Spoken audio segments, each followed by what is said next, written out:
আসসালামু আলাইকুম। আমন্ত্রণ জানাচ্ছি ফভ টিভি নিউজ আপডেটে। সঙ্গে আছি আমি ইমতিয়াজ আহমেদ। শুরুতেই সংবাদ শিরোনাম। শাপলা গণমানুষের প্রতীক বললেন হাসনাত আব্দুল্লাহ। ইসরায়েলে টানা বেজে চলছে সাইরেন, নেতানিয়াহুকে হুঙ্কার দিল স্পেন। ট্রাম্পের অনুরোধে ইরানকে যুদ্ধবিরতিতে রাজি করিয়েছে কাতার, সূত্র রয়টার্স।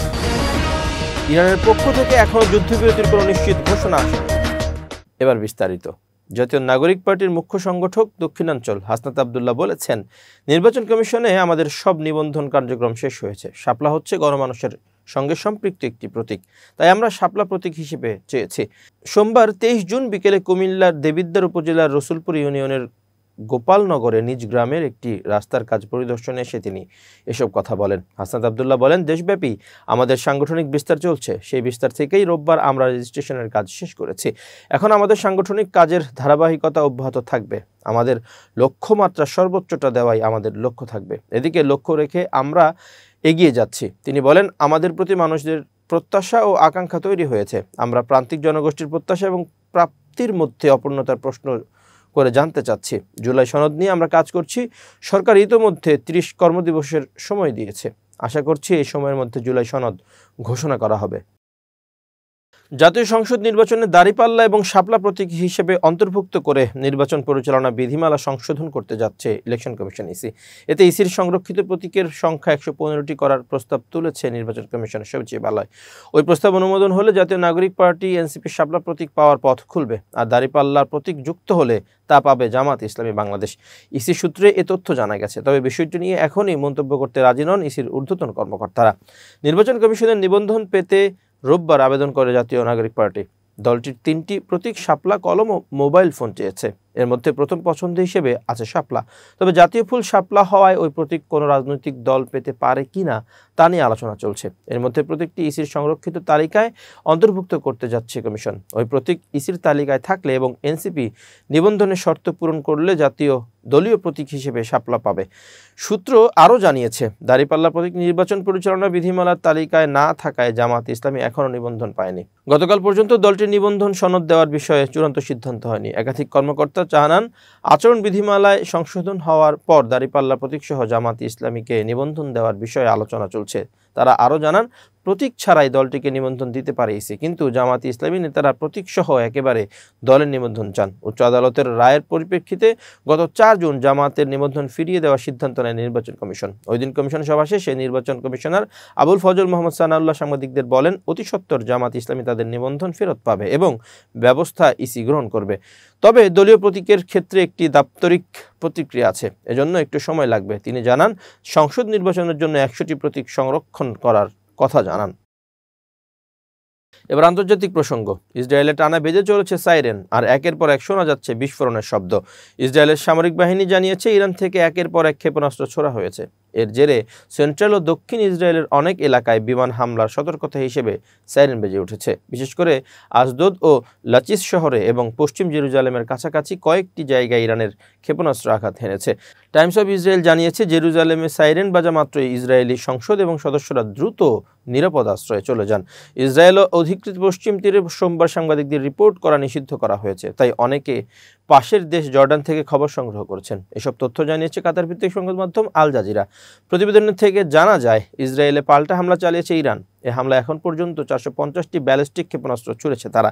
এর মধ্যে অন্তত 4টি ক্ষেপণাস্ত্র ইসরায়েলের বিভিন্ন জায়গায় আঘাত হেনেছে। সেখানকার মানুষজন জানিয়েছেন, টানা 35 মিনিট ধরে সাইরেনের আওয়াজ শোনা যায় এবং সেই সঙ্গে প্রবল বিস্ফোরণের শব্দ।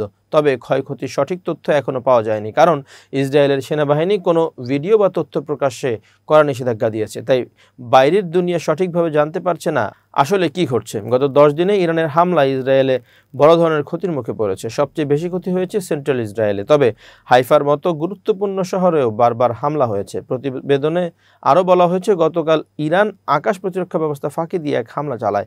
সে সময় কোনো সাইরেন বাজেনি। পরে ইসরায়েলি সেনাবাহিনী নিশ্চিত করে যে এটি একটি ইরানি ক্ষেপণাস্ত্র ছিল। এটি ভুল করে ছোড়ার নিজের প্রতিরক্ষা ক্ষেপণাস্ত্র ছিল না। ইউরোপীয় ইউনিয়ন কাউন্সিলের কাছে ইসরায়েলের সঙ্গে থাকা সম্পর্ক চুক্তি তাৎক্ষণিকভাবে স্থগিত করার আহ্বান জানাবেন স্পেনের পররাষ্ট্রমন্ত্রী হোসে ম্যানুয়েল আলভারেস। সোমবার স্পেনের সাংবাদিকদের তথ্য জানান তিনি। খবরে নিউজ।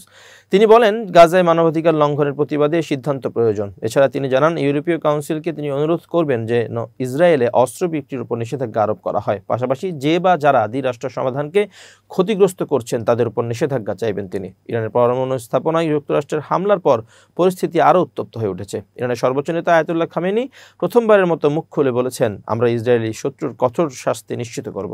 তিনি যুক্তরাষ্ট্রকে এ বিষয়ে সতর্ক করেছেন।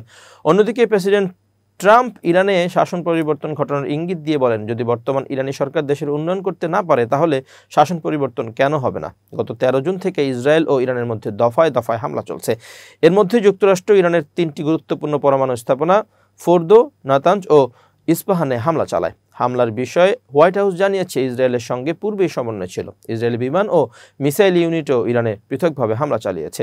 মার্কিন প্রতিরক্ষা কর্মকর্তারা নিশ্চিত করেছেন, ভূগর্ভস্থ পারমাণবিক বাংকার লক্ষ্য করে বাংকার বাস্টার বোমা ব্যবহার করা হয়েছে। ইরান পারমাণবিক কর্মসূচি বন্ধ করবে না বলে জানিয়েছে দেশটির পরমাণু সংস্থা। ফোর্দো থেকে গুরুত্বপূর্ণ ইউরেনিয়াম সরিয়ে নেওয়া হয়েছে বলে নিশ্চিত করেছে স্থানীয় গণমাধ্যম। জাতিসংঘের পরমাণু পর্যবেক্ষক সংস্থা জানায়, হামলার পর সেসব স্থাপনা থেকে আশেপাশে বিকিরণের মাত্রা বাড়েনি বলে এখন পর্যন্ত কোনো তথ্য পাওয়া যায়নি। এদিকে চীন ও রাশিয়া ক্ষেপণাস্ত্র হামলাকে আন্তর্জাতিক আইনের লঙ্ঘন হিসেবে অভিহিত করেছে ও জাতিসংঘে স্থায়ী শান্তির আহ্বান জানিয়েছে। যুক্তরাষ্ট্র, ফ্রান্স, ভারত, সৌদি আরব সবাই বরাবরের মতো কূটনৈতিক সমাধানের পক্ষে আছে। মেক্সিকো, চিলি, কিউবা ও ভেনেজুয়েলা যুক্তরাষ্ট্রের হামলার বিরোধিতা করে শান্তিপূর্ণ সমাধানে আহ্বান জানিয়েছেন। ইসরায়েল ইরান সংঘাতে যুক্তরাষ্ট্রের পক্ষ থেকে প্রস্তাবিত যুদ্ধবিরতিতে ইরানকে সম্মত করতে মধ্যস্থতা করেছেন কাতারের প্রধানমন্ত্রী। নাম প্রকাশ সে অনিচ্ছুক এক মার্কিন কর্মকর্তার বরাত দিয়ে তথ্য জানিয়েছে বার্তা সংস্থা রয়টার্স জানায়, কাতারের প্রধানমন্ত্রী শেখ মোহাম্মদ বিন আব্দুর রহমান আল থানির সঙ্গে ইরানের কর্মকর্তাদের ফোনালাপের মাধ্যমেই তেহরানের সম্মতি আদায় হয়েছে।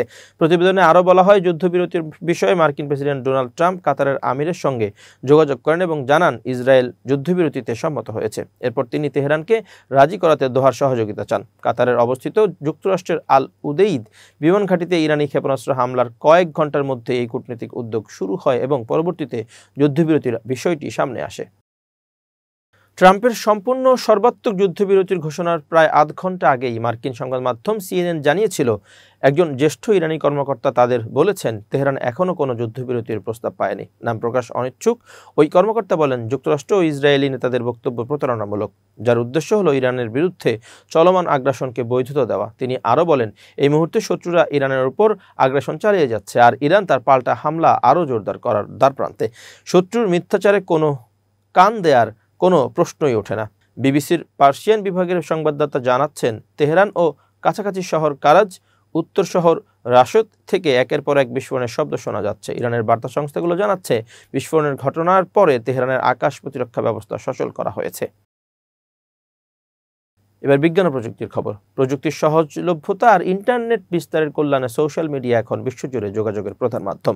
Facebook, Instagram, x, Twitter, YouTube এই প্ল্যাটফর্মগুলো শুধুই বিনোদন বা সংযোগের জায়গা নয়, বরং হয়ে উঠেছে জীবনের এক অবিচ্ছেদ্য অংশ।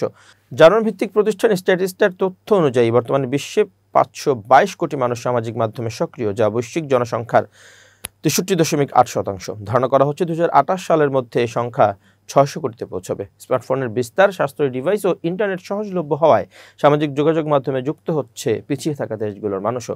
ব্যক্তিগত সংযোগ ছাড়াও ব্যবসা, সংবাদ প্রচার, রাজনৈতিক ক্যাম্পেইন, এমনকি শিক্ষা কার্যক্রমে সোশ্যাল মিডিয়া ব্যবহৃত হচ্ছে। বিশেষত তরুণদের মধ্যে প্ল্যাটফর্মগুলো প্রভাব প্রবল।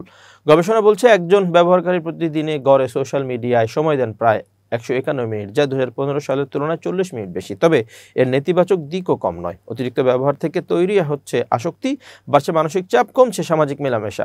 ডিমাইন্ড সেইজের এক প্রতিবেদনে উঠে এসেছে, বিশ্বজুড়ে 21 কোটি মানুষ সোশ্যাল মিডিয়া আসক্তিতে ভুগছে। কিশোর কিশোরী ও শিশুদের স্ক্রিন টাইম আশঙ্কাজনকভাবে বেড়ে গেছে। সবচেয়ে জনপ্রিয় প্ল্যাটফর্ম ফেসবুকে রয়েছে 307 কোটির বেশি ব্যবহারকারী, যারা বড় অংশ 25 থেকে 34 বছর বয়সী। তবে প্রবীণরাও এখন সংযুক্ত হচ্ছেন এ জগতে। পরিবারের সঙ্গে সম্পর্ক রক্ষার প্রয়োজনে সোশ্যাল মিডিয়া যতই আধুনিক হোক, এর ব্যবহার যেন ভারসাম্যপূর্ণ হয়, এটাই সময়ের দাবি। এবার খেলার খবর। গোল টেস্টের পর স্বস্তিতেই আছে বাংলাদেশ দল, যদিও জেতা হয়নি, তবে ড্রটাও মন্দ নয়। এবার অবশ্য শান্ত বাহিনী পাখির চোখ করে আছে কলম্বো টেস্টের দিকে। ম্যাচটা যে করেই হোক জিততে চায় টাইগাররা। তবে কলম্বো টেস্টের আগেই ক্রিকেট পাড়ায় ছড়িয়ে পড়েছে একটা গুঞ্জন, ক্রিকবাজের সূত্রের খবরে বেরিয়ে আসছে আসন্ন এই ম্যাচ দিয়েই সাদা পোশাকের নেতৃত্ব সারতে চান নাজমুল হোসেন শান্ত। ক্রিকবাজ শান্ত সংশ্লিষ্ট এক সূত্র থেকে জানায়, কোনো আলোচনা না করে হঠাৎ ওয়ানডে অধিনায়কত্ব থেকে সরিয়ে দেওয়ার অপমান বোধ করছেন শান্ত, তাই এবার টেস্টের নেতৃত্ব ছাড়তে চান তিনি। খবর বের হয় শ্রীলঙ্কা সিরিজ শেষেই এই বিষয়ে বোর্ডকে চিঠি দেবেন শান্ত। এরপর আলোচনাতেও বসতে পারে উভয় পক্ষ, তখনই আসবে আনুষ্ঠানিক সিদ্ধান্ত। তবে কলম্বোতে পৌঁছে সোমবার অনুশীলনের পর বিষয়টি নিয়ে মুখ খোলেন শান্ত নিজেই। জানিয়ে দিলেন আলোচনা হতে থাক, কিন্তু আপাতত কলম্বো টেস্ট নিয়ে মনোযোগী তিনি। বলেন, আলোচনা তো আগে থেকেই হচ্ছে, আলোচনা হতে থাক, আমি এই বিষয়ে এই মুহূর্তে কোনো কমেন্ট করতে চাই না, কারণ দুদিন পরে টেস্ট ম্যাচটা ভালোভাবে খেলতে চাই, টেস্ট ম্যাচটাতে ভালোভাবে কন্ট্রিবিউট করতে চাই একজন অধিনায়ক হিসেবে, একজন ব্যাটার হিসেবে। এই মুহূর্তে আলোচনার জায়গায় থাক, যোগ করেন শান্ত। গল টেস্টে জোড়া সেঞ্চুরি করেন শান্ত, দেশের প্রথম ও বিশ্বের 16তম অধিনায়ক হিসেবে এমন কীর্তির রেকর্ড।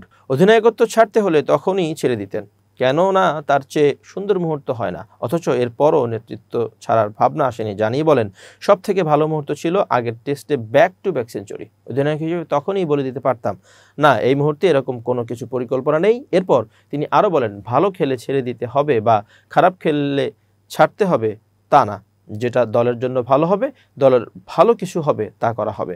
তো এই মুহূর্তে এটা নিয়ে খুব বেশি কথা না বলাটাই ভালো। প্রিয় দর্শক, শেষ করছি ফাফ টিভি নিউজ আপডেট। আজ এ পর্যন্তই। ভিন্ন খবর নিয়ে দেখা হবে আগামীকাল রাত 8টায়।